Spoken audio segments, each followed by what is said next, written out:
और पाकिस्तान में आतंकी हैं कि मानने को तैयार नहीं है। और पाकिस्तान में हाफिज की पार्टी, जिसको वो कहता है कि हमारी पॉलिटिकल विंग है, मरकजी मुस्लिम लीग, वो खुलेआम रैलियां कर रही है, हाफिज की तकरीरें सुना रही है। इस्लामाबाद, कराची, लाहौर समेत 50 शहरों में ये आतंकियों ने रैली की है और इस दौरान भारत विरोधी नारे इन रैलियों में लगाए जा रहे हैं। आतंकी हाफिज सईद भी रैली में शामिल हुआ, इस तरह की खबरें सामने आ रही हैं। पहलगाम हमले का मास्टरमाइंड सैफुल्लाह, लश्कर ए तैयबा का कमांडर सैफुल्लाह कसूरी भी इस रैली में शामिल हो रहा है। हाफिज की राजनीतिक पार्टी है जिसका नाम है पाकिस्तान मरकजी मुस्लिम लीग, जिसका जिक्र मैं पहले भी कई बार कर चुका हूं। PMML के अध्यक्ष खालिद मसूद ने भी बड़ा बयान दिया है कि पाकिस्तानी सेना के साथ हाफिज की पार्टी खड़ी है।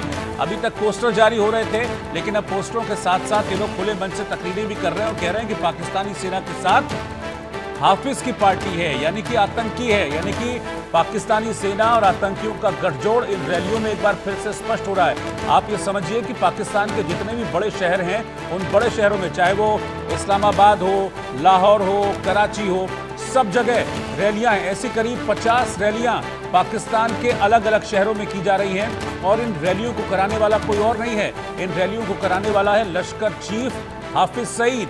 हमने हाफिज के बेटे तलहा सईद को इस रैली में देखा, सैफुल्लाह कसूरी को इस रैली में देखा, जो कि लश्कर का डिप्टी चीफ है, और वो भारत विरोधी तकरीरें दे रहे थे। लेकिन वो रैली सिर्फ एक जगह कसूर में नहीं थी, वो रैली देश भर के 50 से ज्यादा लोकेशंस पर इस तरह की रैलियां हो रही हैं।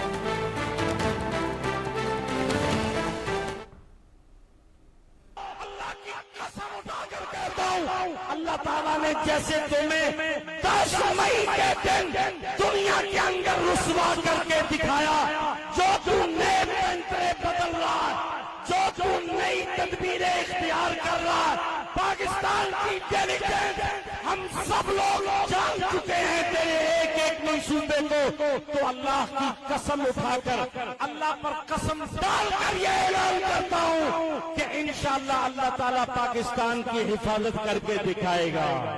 अगर तू पानी बंद करेगा, इंशाअल्लाह हम तेरी सांस बंद करेंगे, इन दरियाओं में फिर खून बहेगा। अजय जांडियाल मेरे सहयोगी इस वक्त मेरे साथ हैं। अजय, आप देख रहे हैं ना किस तरीके से पाकिस्तान में ये मतलब आतंकी अपनी एक्टिविटीज को कर रहे हैं।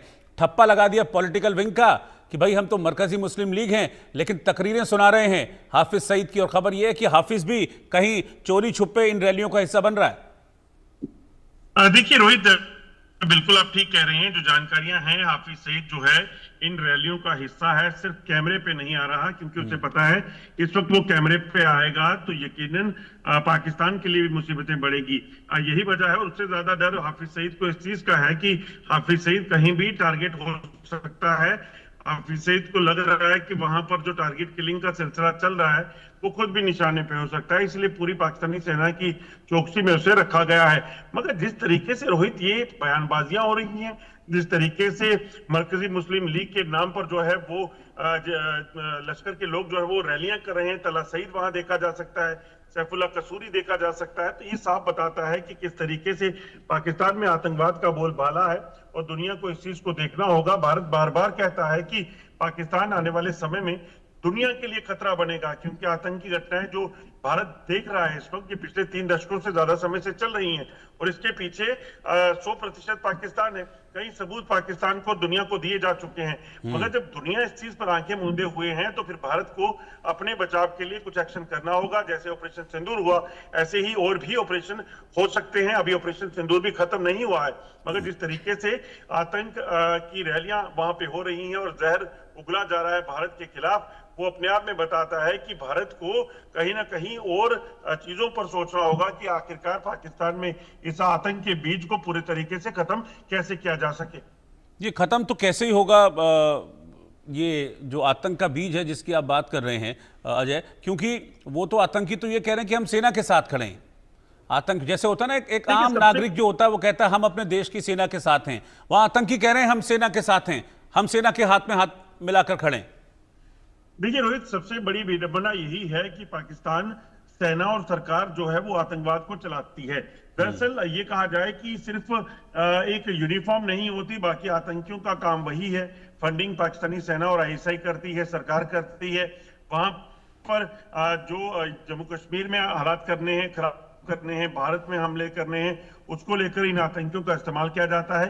तो यकीनन ये पूरे तरीके का कहा जाना कि ये पाकिस्तानी सेना का ही एक पार्ट रहते हैं, ये तो गलत नहीं होगा।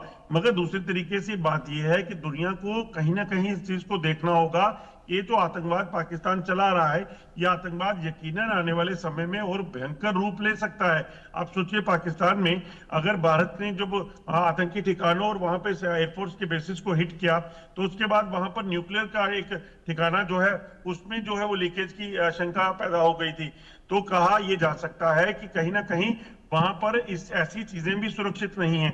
अगर आतंकवादी और पाकिस्तानी सेना का गठजोड़ है, वो सेम पोस्टर्स पर, सेम पेज पर दिख सकते हैं, तो यकीनन दुनिया को कहीं ना कहीं इस चीज पर, इस मुद्दे पर सोचना होगा, जो बार बार भारत कहता है।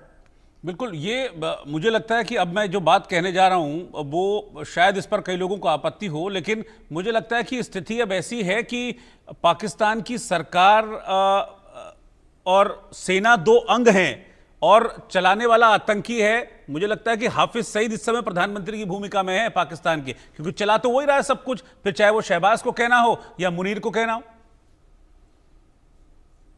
देखिए, दरअसल जिस तरीके से रोहित इस आतंकवाद को पाकिस्तान में शुरू किया गया था, उसका मकसद था किसी भी तरीके से ब्लीड इंडिया 1000 कट, यानी कि भारत के खिलाफ किसी ना किसी षड्यंत्र को रचते रहना, यहाँ किसी ना किसी तरीके से नुकसान करते रहना और यहाँ पर खूनी होली खेलते रहना।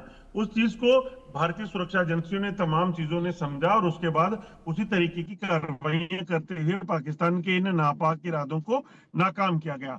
मगर जिस आतंकवाद को 90 के दशक में शुरू किया गया या फिर 1947 के बाद से ही अगर देखें, तो जो शुरू हुआ था ये सिलसिला, दरअसल इसके पीछे की वजह सिर्फ यही है कि वो भारत को परेशान करना चाहते थे, क्योंकि भारत ने जो पाकिस्तान के साथ किया, 1948 में जंग हुई, पाकिस्तान हारा, 1965 में हुई, पाकिस्तान हारा, 1971 में हुई, 99 हुई, पाकिस्तान कुछ नहीं कर पाया। तो ये साफ चीजें हैं कि यही वजह है कि पाकिस्तान जब कुछ नहीं कर पाता तो पाकिस्तान को लगता है कि ये सस्ती शोहरत और ये जो आतंकी हमले हैं, ये पाकिस्तान को फायदा दे सकती हैं। इस अभी आप देखें तो जो हमले यहाँ पे पाकिस्तान ने करने की कोशिश की, उन्हें विफल करके जब वहां पर जवाबी कार्रवाइयां हुई तो पाकिस्तान किस तरीके से बौखला गया। अब देखा कि पाकिस्तानी सेना की हालत क्या हो चुकी है कि जिस तरीके से गिदड़ बक्कियां देते थे, उसके बाद 2 ही दिन में पाकिस्तान घुटने पे आ गया।